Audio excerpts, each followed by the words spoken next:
Oh, come on. Hey everyone, it's Lisa with Are You My Cousin? So we are here for another YouTube or Facebook, depending on where you're watching from, live chat. And so as you can see, I have my friend Mary Eberle of DNA Hunters with me. Hey Mary, it's good to have you back again. Hi Lisa, thanks for having me.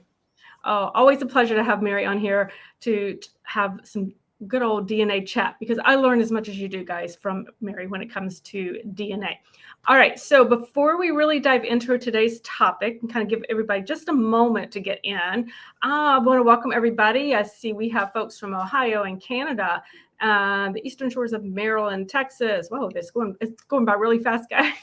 Virginia, Ohio, New York City, so all over. And even somebody from Italy. So welcome. So excited to have you guys with us today. It's always fun to see where everybody is from. So a couple things that are kind of coming up that you're going to give you, I can give you kind of a general idea of what's happening at my website at Are You My Cousin, is you will be seeing some really fun, cool changes happening on the actual site itself coming up. So that's all I'm going to tell you, is just kind of give you a little teaser that it's going to get a new look, a facelift. So I'm really excited about it, and hope you will enjoy and like it as well. It will also be much easier to navigate around. So that is coming up probably toward the end of the month. So just put that little teaser out there for you. Also, if you are watching on YouTube, I would love it if you'd hit that subscribe button. That will let you know when I go live. It'll also let you know when I post new videos on the Are You My Cousin YouTube channel, which I do regularly every Tuesday. I do put out new videos on Tuesdays as well. And last but not least, MyHeritage has been gracious enough to offer my readers another special event, special promo, which is a discounted DNA kits. So this is perfect because we're talking DNA today. And at MyHeritage, you can, if you use my link that I put in the chat here in just a minute, while Mary gets started, you can get the DNA kits for, I think it's $45, plus you get a free trial to the complete plan. So that would be something you might want to consider. And full disclosure, I am an affiliate for MyHeritage. Okie doke. So let's talk DNA, guys, because that's really what we're all here for. And before we get to, somebody had put in a question before I even hopped on today about a match they had. And so I'm going to let Mary answer that. And then we will hold the rest of the questions till after Mary talks about her topic today, which is kind of marrying the ethnicity or the DNA results that we're getting at Ancestry into the DNA painter. Did I say that? Did I say it correctly, Mary? Right. Yeah, that's right. So, Mary, I'm going to let you answer. I'm going to go back up. So the question that we had was, let me see if I can get this on the screen to show up so people can see it. There you go. There's a DNA match with 98 centimorgans that has never left England and is a generation younger.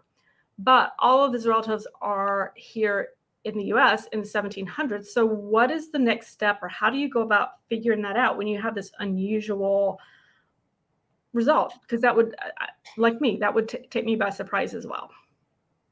Right. You know, that's a really high amount of sharing when you think that the link might be that far back in time. And I was saying to Lisa when this first came up that the first thing I would do would be to pop that number into the shared centimorgan project tool from DNA Painter. So I probably can share my screen how I did that. It's going to be a little bit different because I've got that in Chrome, but should I give that a try? Yeah, give it a try if you want to. Okay. Just give us one moment here, guys, and we'll get that up for you guys to see. You should have seen when I posed this question to Mary when we got together before going live. You should have seen her eyes light up, guys. She's like, "Oh yeah, I gotta look at this." She was really excited. I think that we can all identify with that when it comes to, you get that little piece of the puzzle. You ready, Mary, for me to share it? Does that? Yeah, let me make that a little bit bigger for you guys. Okay, there you go. Okay, so this is the DNA Painter website at dnapainter.com, and this is one of their free tools that you probably know about. But if you don't, it's called the Shared Centimorgan or CM Project Tool. And it lets you type in to this window how many centimorgans are shared. So in this case, I put in the 98, and then it's telling me that these are all of the possible relationships that somebody might have with you, as well as the probability of those relationships. So the most common one is up here. It includes things like second cousin once removed, where it would be one person's great grandparents were the other person's two great grandparents. But it's probably not that, since the person said that their English ancestors have been here since the 1700s. So I looked down the list. Fourth cousin is on it, and that would be where you're sharing third great grandparents. And I'm not sure when your ancestors came into this country. We've got even like a sixth cousin, a fifth cousin twice removed at about 0.1% probability. So it's possible. It's, not nearly as likely as a closer relationship.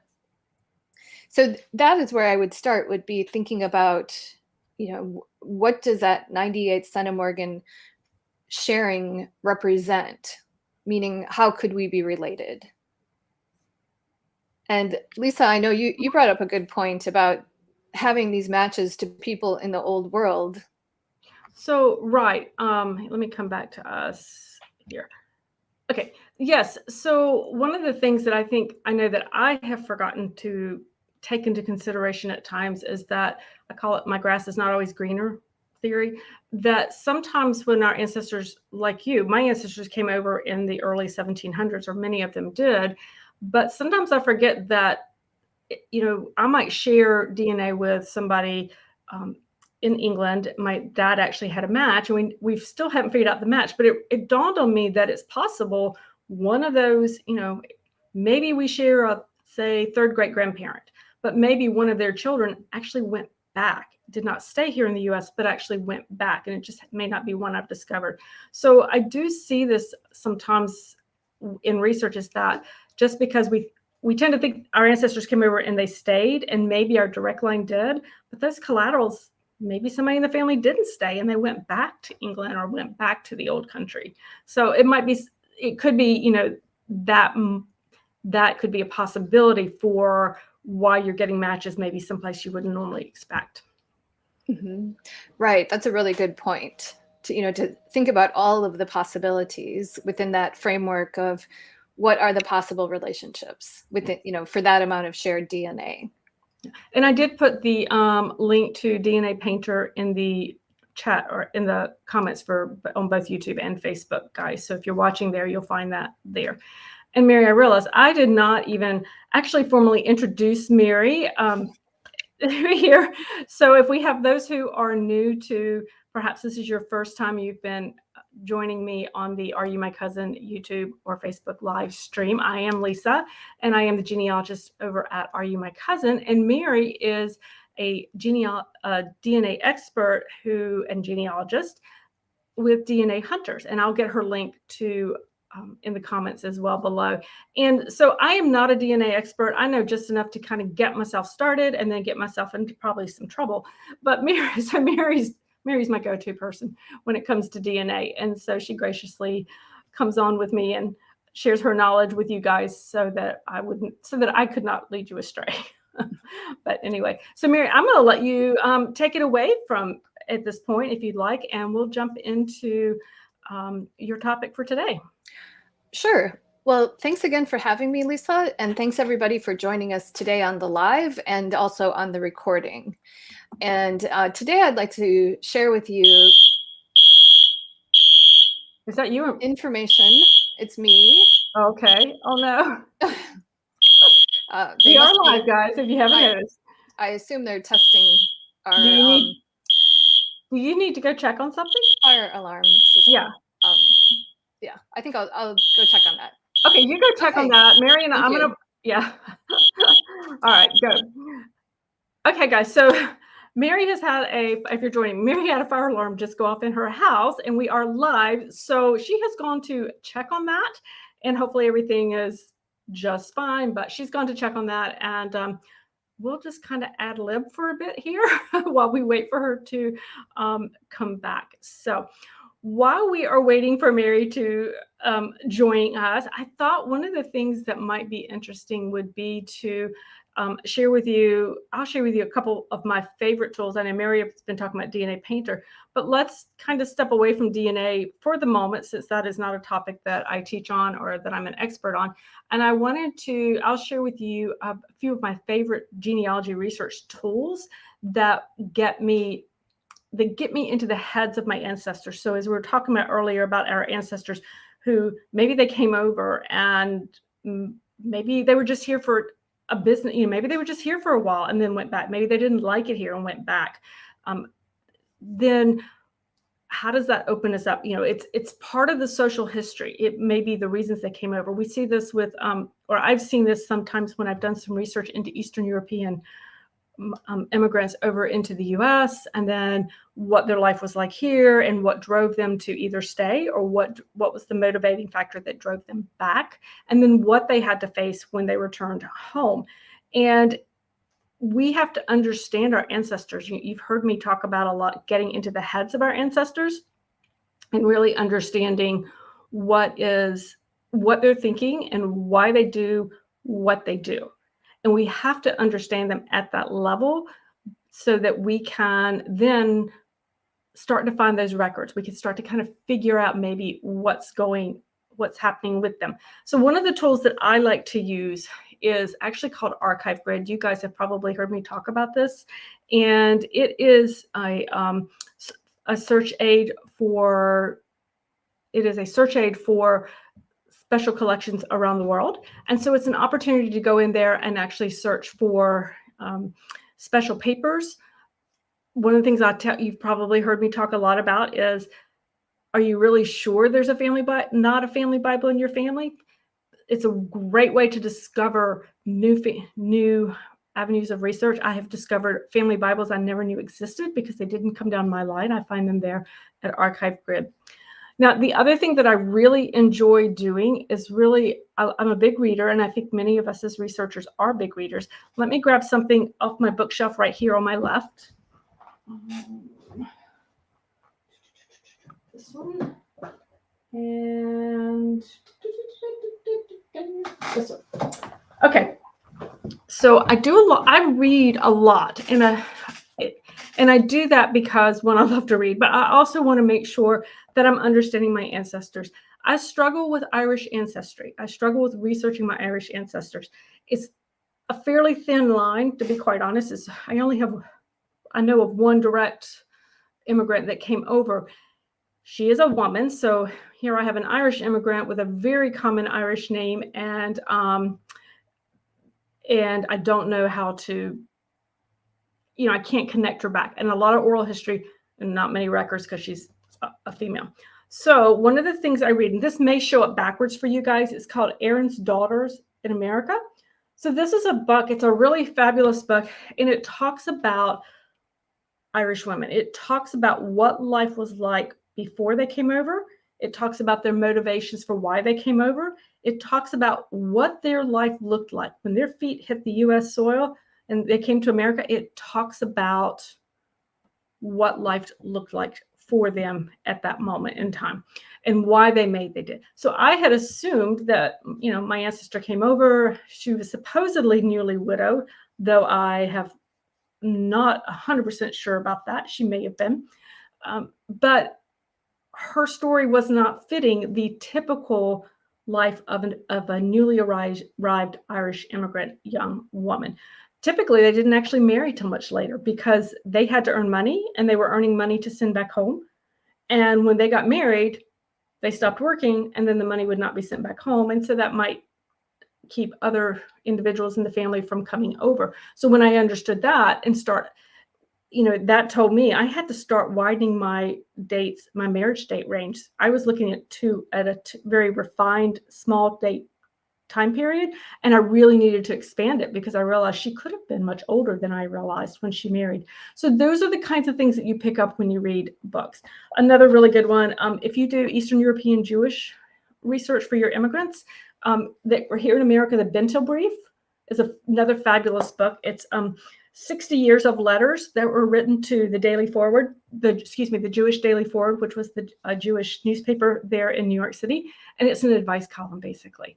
And boy, you will hear all about the struggles that they had at that time during their time period there at the as immigrants in the predominantly the Lower East Side there in the tenements for New York City. So that's again, are my ancestors in the Bento Brief, or is my ancestor in Aaron's daughter? No, but I get to understand her life. I get to understand their life, and that way I can begin to create new possibilities for what their lives may have looked like. All right, let's see. Let me check the comments here. Amy wants to know where to look for family Bibles and will records. Well, will records, you're going to need to look at the county courthouse, okay? And in the event they didn't survive at the county court level, there are a couple of things you can do when it comes to wills, Amy. So check the courthouse. If it's a Bern County, or if the wills did not survive for some reason, check the newspapers and the legal sections to see if there's any announcements or legal, what do they call the legal announcements that they have to post in the newspapers. So check there, because sometimes you can find evidence of the estate being settled and any kinds of postings that need to be done. So you may not find the actual will, but you might find more about the estate in the legal section for that time period for your ancestor. So I would recommend that. And then the other thing, what was I going to say on that one for the wills? When it comes to wills, depending on the time period, make sure you know where they were housed. So to give you an example, I do a lot of research in the state of North Carolina, and prior to 1760 in North Carolina, wills were kept at the state level. They went to the Secretary of State's office. So they wouldn't be at the county courthouse. They were there. So after 1760, then the wills were kept and stored at the county courthouses. So the important thing to remember there, obviously, is the date, so that I know where to look for wills. You just need to make sure, if you're looking in those early time periods, that you check how the state and how your county would have handled those records. So that's what I would tell you about that. When it comes to family Bibles, I like to look for those on WorldCat and using Archive Grid. And I tell you what, Mary is still not back. So I hope everything's okay at her house with her smoke alarm going off. So why don't I share my screen? I'm going to pull up, let me close out some things. Let me pull up Archive Grid, and I'll show you how to do a search for a family Bible. Let me just get this pulled up real quick. And let me close out a couple of things. So make sure everything is moving smoothly for us here. Thank you guys for being so patient. I know Mary, like I said, I really hope everything's going okay for her over there. Let me make sure Sue's Archive Grid is still loading. I am getting rid of some other things that are going to be slowing me down here. Okay, I think I've got everything closed out. So let me share my screen with you guys. And share screen. Okay, where did it go? There it is. Let's do.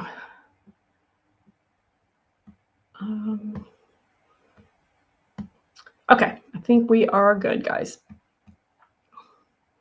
I think it's this one. Okay, here we go. Let me get you over there. Come on. It's still loading for me. There we go. Okay, so here we go. Here's Archive Grid, and you guys feel free to snag that link, or you can just Google Archive Grid. What I do is I go up to the search box here on the upper right-hand corner, and I'm going to put in, let's go with, you can see some of my previous Talbot Family Bible. Okay, my maiden name is Talbot, so let's see what we can do with that. Okay, so Talbot, I use the double T, which it may or may not be what they used, but it varied quite a bit. But I have 104 entries and results for a Talbot Family Bible. Well, 104 entries is actually quite doable to go through. Sometimes I can't go through quite as many, but what I can come down here is look, here's one Talbot Family Bible from 1810, Library of Virginia. Another one, Library of Virginia, area covered, Fairfax County, Virginia. Excuse me, tells me the other names. These are not collateral names in my particular line, so maybe you wouldn't be quite as interested in that. Talbot Grimes, the Bell family. So it can show you a little bit more. Now, Archive Grid is a finding aid. It is not going to take me to that record, but let's look at that top one here. So let's go into the Talbot Family Bible, and I'm going to click on it. And it's going to take me to a page that gives me a little bit more information here. Okay, so this tells me it's the Bible of William H. Talbot. It is a 6-leaf. It has 3 obituaries and a typed transcript. So it covers Fairfax County, Virginia, and it has these other surnames. So this would be one that I might be interested in. It looks like this one is actually, it is at the Library of Virginia, and we can tell that because it said it earlier, but it has it right here and it gives you a map. So if you needed to actually go, and this one actually has a link to it. So I could click on it and it would take me, it looks to an actual image of the Bible. So in this case, I can actually see the digital version of the Bible. Just check here, guys. Sometimes you get lucky, and as we did here, but other times not so much. If I don't have an actual link I can go to, usually what I do at that point is I go into the view contact information,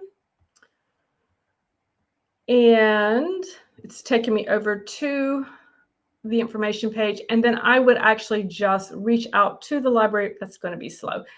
I would contact them. I would actually reach out to the library itself, either through email or through, I would call them, and some of them will have live chats to talk with them about how can I actually view that family Bible.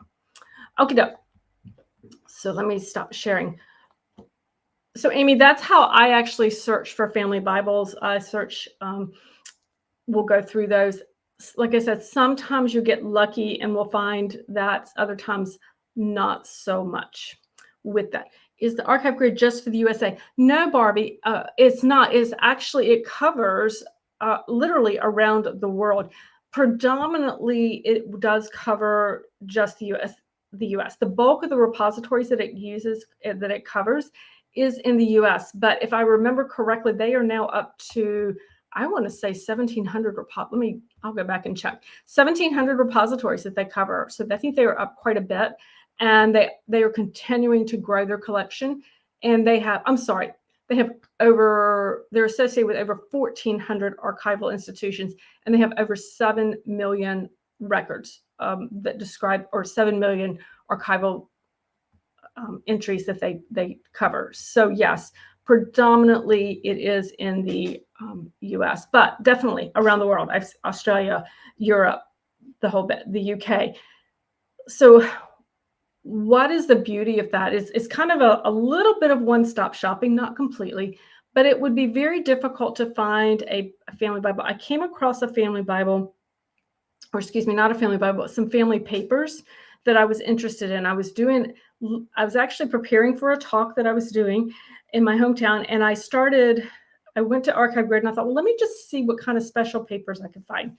Let me show a demonstration. So I typed in Talbot family papers, and I came up with some hits that I didn't even know existed. And one really interesting collection that is 30 miles down the road at a university collection that I can easily get to, and go in a day and do some research. So I had no idea it was there. I would never have thought to research at Duke University and their special collections for a Talbot ancestor. So how do you search for something you don't know to search for? One of those kind of catch-22s.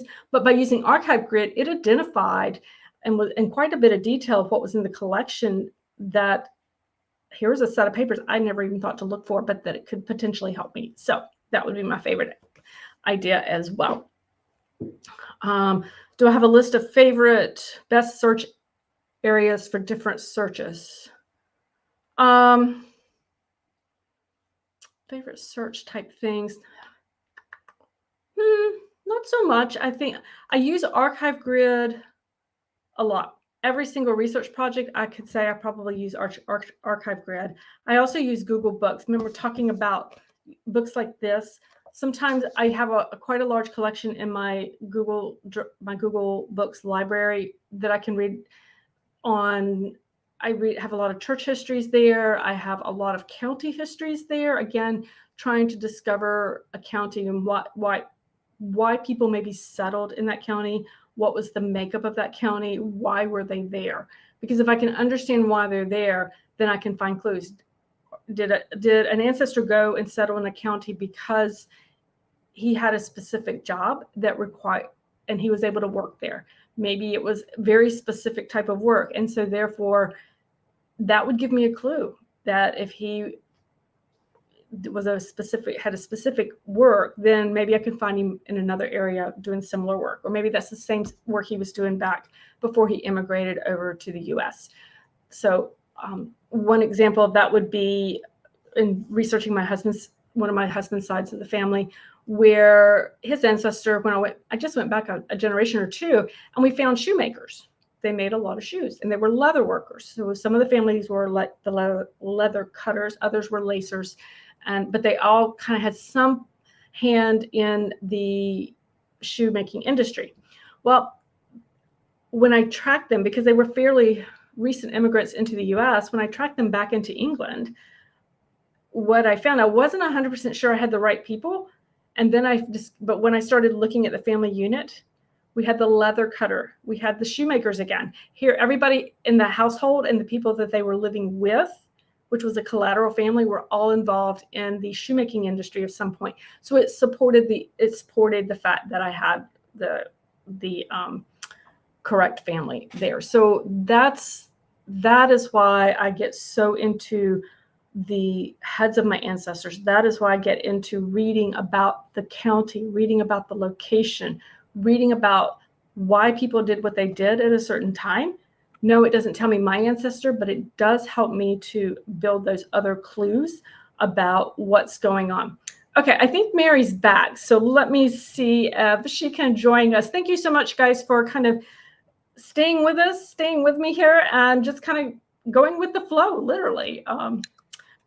Hey, Mary. Thank you. Sorry about that. No, is everything okay at your house? It is. It is. I am in a condo, and like I mentioned earlier, they're doing some construction. They're actually doing deconstruction, and they're breaking up concrete.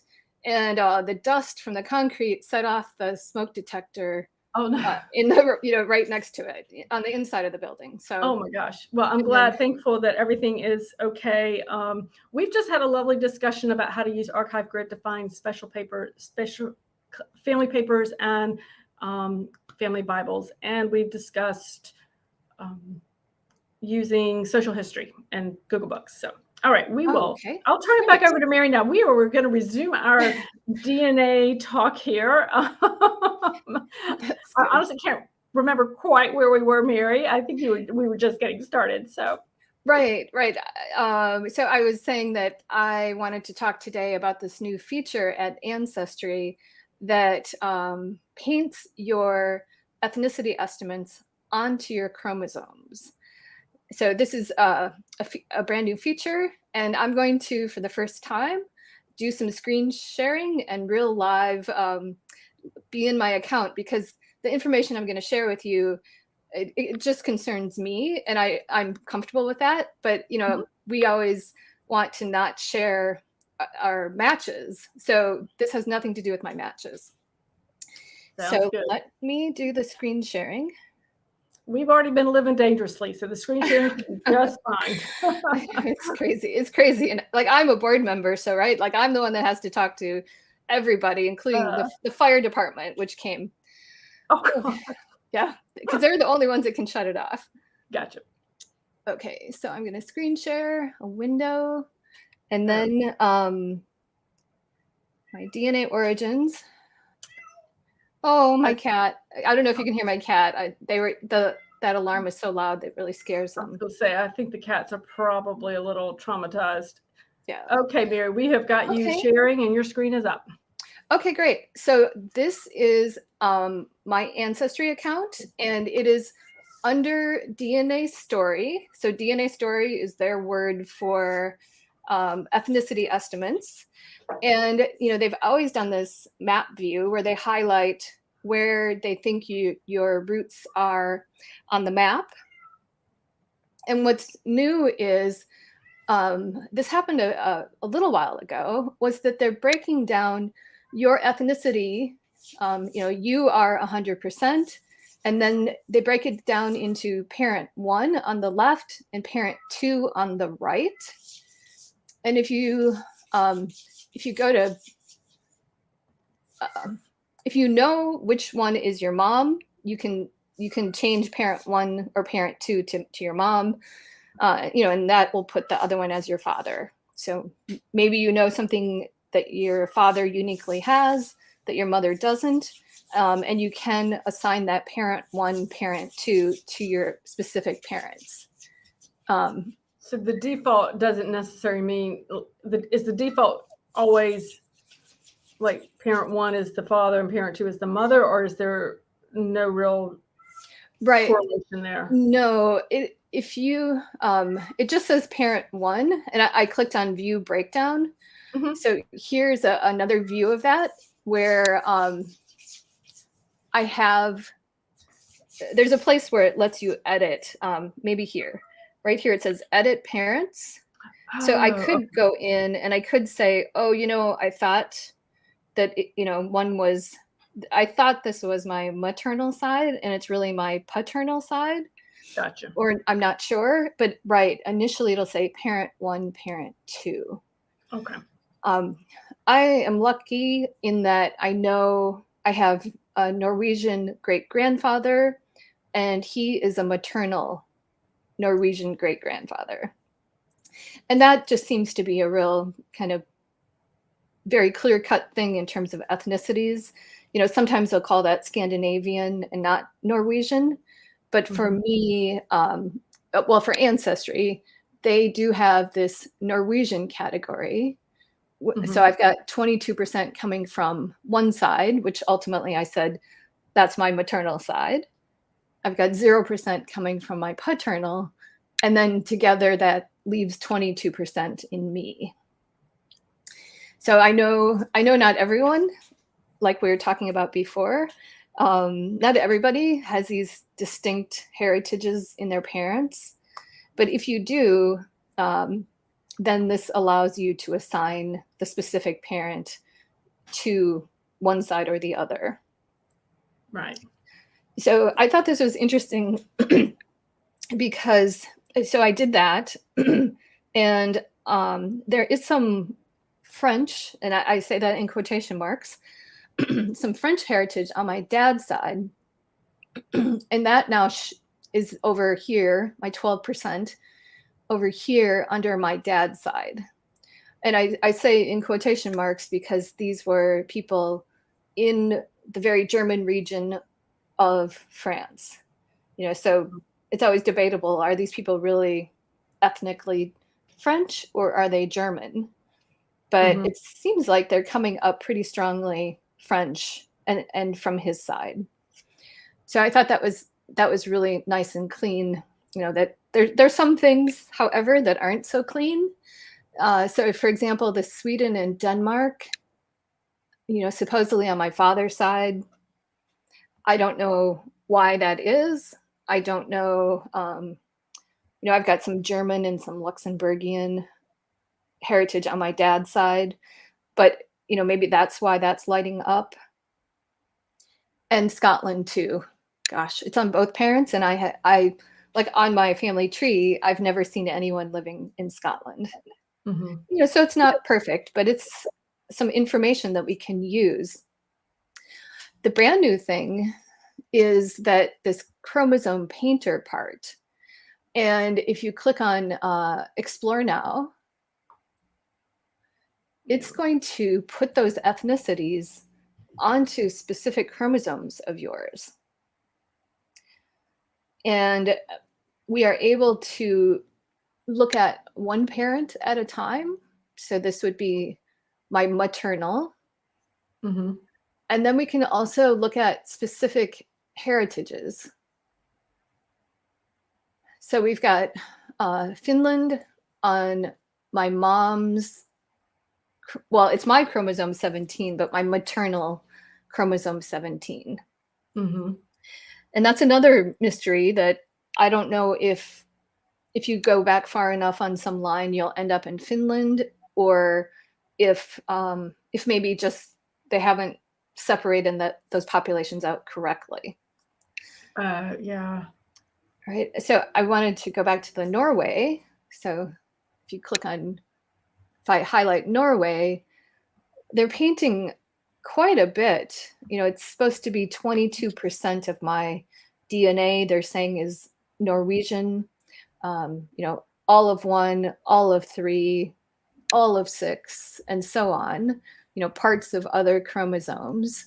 Mm-hmm. And, you know, this is interesting. I always like to take that ethnicity information and use it as like another piece of evidence to help guide me and my research.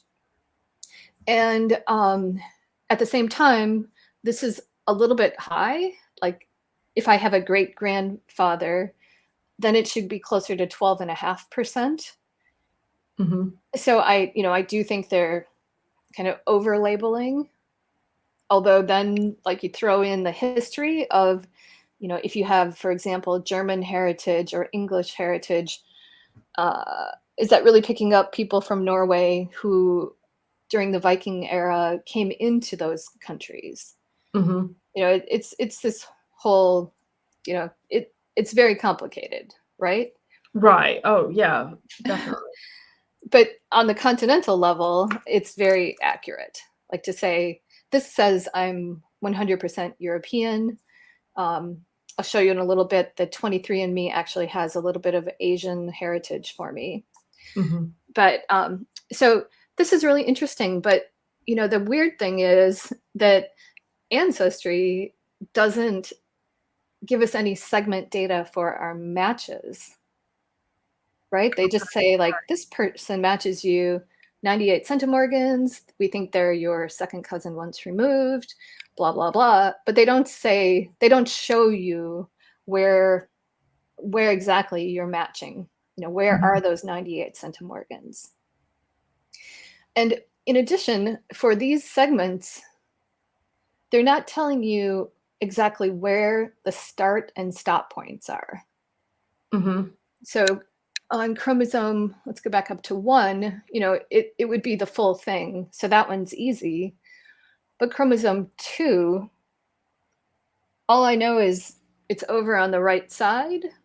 You know, Mm-hmm. it ends at the specific stop point, and we have numbers for these points or Mm-hmm. positions, but I don't know where it starts. Gotcha. And when I'm looking at my matches from other companies, where it tells me exactly where we match, so what chromosome, what start position, what stop position, you know, I've got that information. Mm-hmm.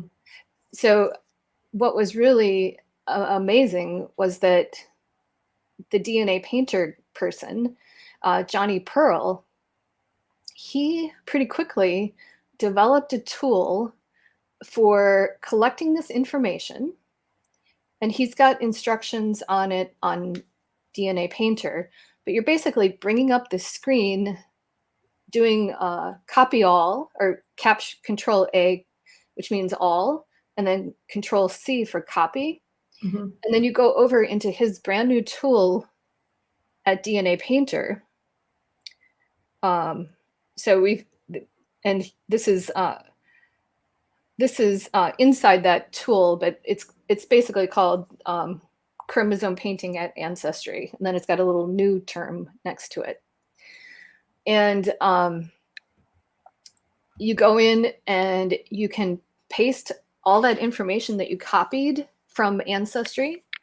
So that Control A, Control C, and then you just you paste it into a window, and then it, right away it says, do you want to map it? And you say yes. And then it's going to produce a map like this. So we've got those Norwegian pieces in red. Here's that chromosome 3. Oh, wait, chromosome 2 is the one where I said, well, we don't really know where it starts. I know it stops at the very end, but now I know by hovering over it, I know that this segment starts at the position 180,000 or 371. I guess it's 180 million, 371,404, that position, all the way to the end, which is that 242,502,677. And you might think, well, why is that important? But it goes back to that fact that for those matches that where we have the segment information, and this is just showing my other map at DNA Painter, where I have painted specific matches. And when I painted these matches, I knew where those segments started and stopped. And I'm able to compare. So let's just take this. Chromosome 3 is some Norwegian on the right side of the chromosome. I'm sorry, chromosome 2. Well, now I can go to my chromosome 2 and my mom's side, and I can look at these matches over here, and these are going to be the matches that supposedly are where my Norwegian DNA is. And I don't want to hover over the segment because it'll show you who the match is, and that's private. But it would show me the match's name, what group I've put them into, as well as the start and the stop points. And it lets me see, well, does that make sense? Had I considered them to be a match that shares that great grandfather, just single great? And I would say, I know from looking at this earlier today that these two blue ones definitely do. I think this green one might not. And I think this green one is a German match. And, so it's basically, again, it's not perfect. But at the same time, I think it's really interesting because, at least you're being directed. It's saying, Mary, if you're thinking about working on your Norwegian line, why don't you go back and look at those matches that you think are Norwegian?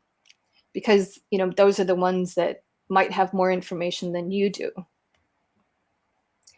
So this is, like another tool in your tool belt.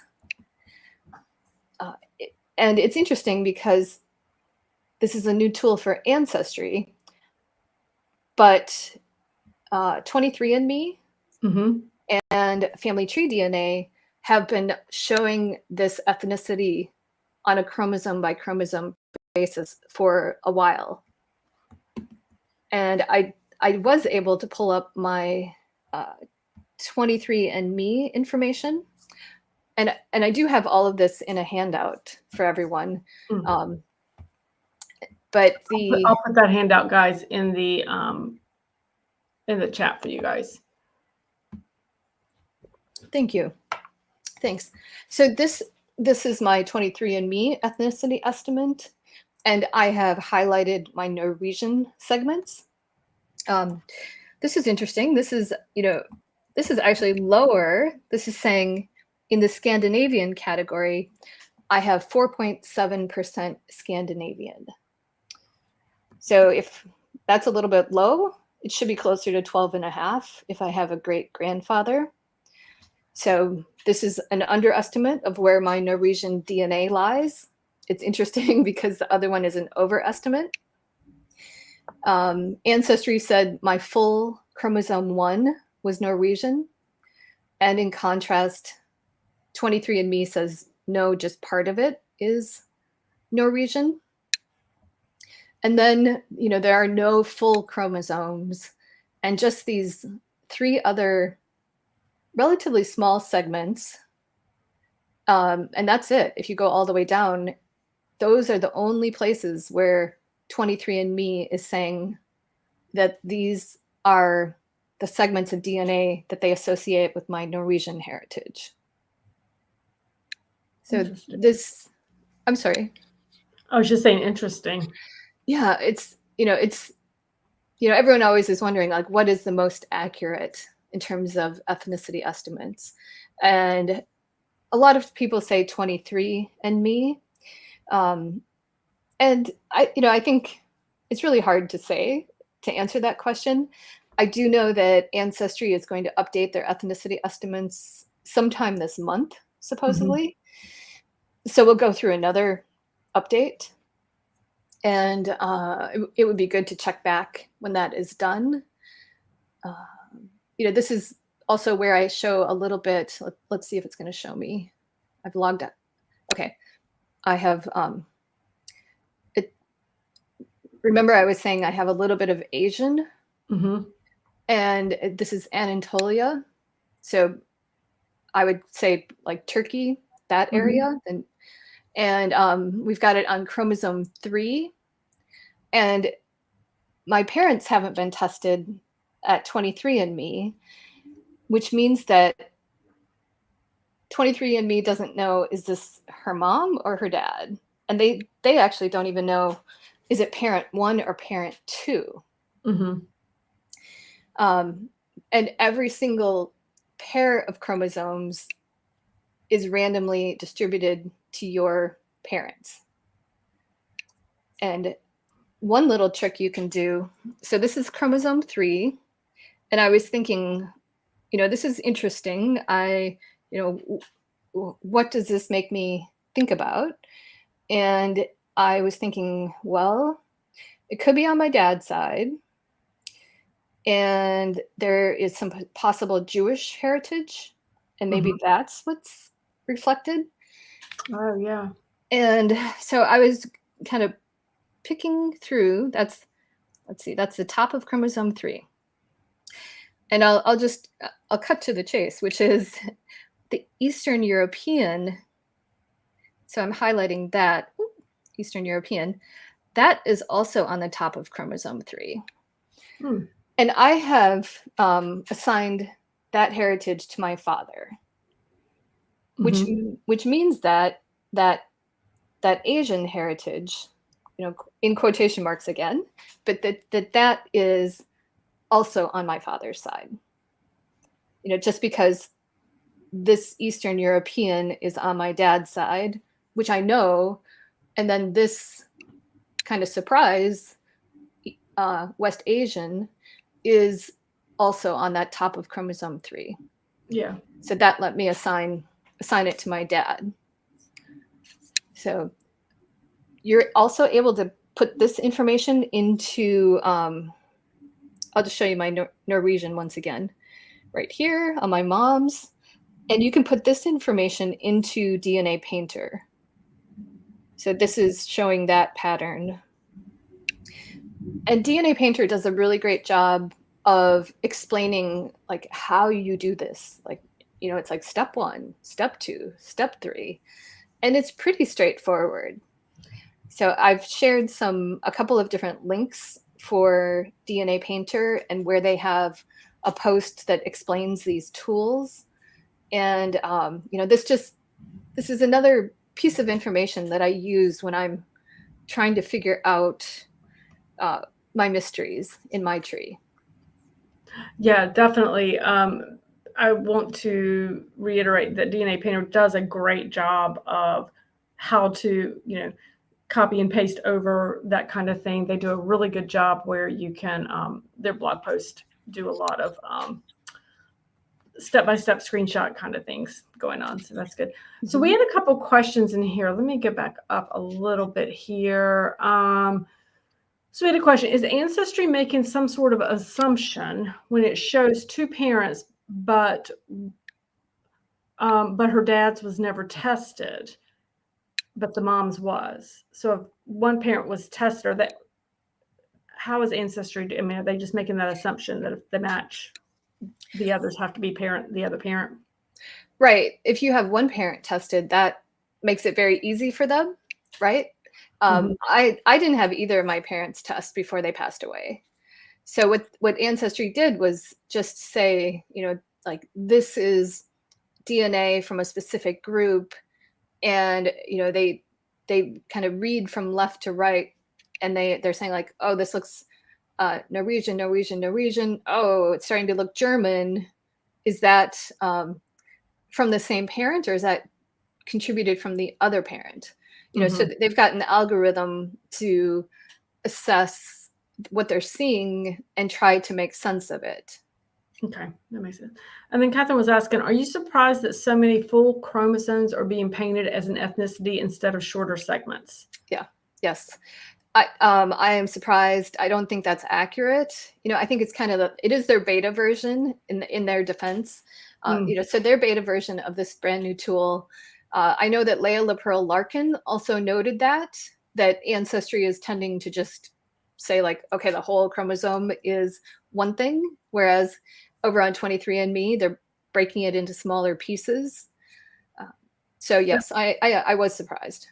I'm glad she asked that, because I had looked at mine. I have mine pulled up on my screen off to the side here, and I mean I have 1, 2, 3, 4, 5, 6, 7, 8. There are 8 pairs that are full on the same. So yeah, I mean, like the whole chromosome is, English, Northwestern Europe. So yeah, it's I was like, oh, okay.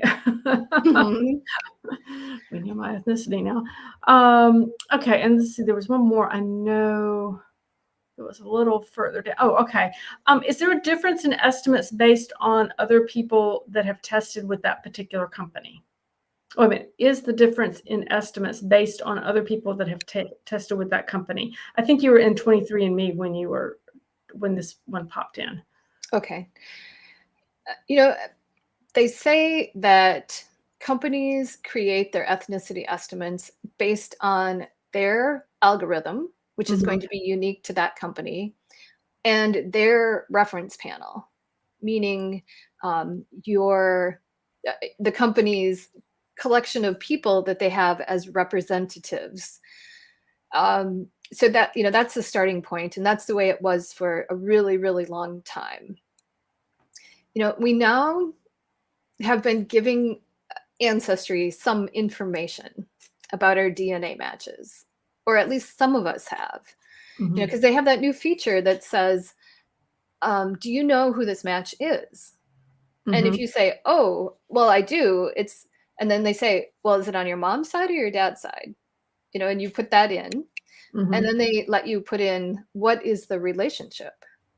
Right. And, it's helpful to us because then based on that and your shared matches, they will assign that parent to those other matches.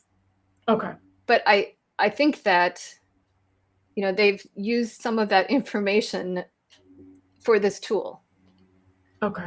I haven't read anything for sure, but it seems to make sense that they would, it would be easier for them to say parent 1, parent 2, not only based on your them reading along the chromosome and trying to figure out, is this maternal, paternal, or parent 1, parent 2, but now we've like fed them a little extra information that they could use in this tool.